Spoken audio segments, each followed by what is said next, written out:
Never use a grinder with an abrasive wheel that does not match the maximum diameter and RPM of the grinder.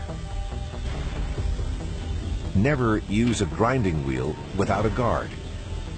Not only does the guard help protect you from flying debris, but it ensures you don't attach a larger grinding wheel than permitted. An over-rotated wheel can explode, sending shrapnel with enough force to maim or kill.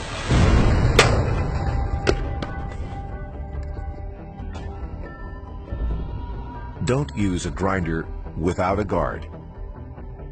Always match the maximum RPM of the abrasive wheel to the grinder.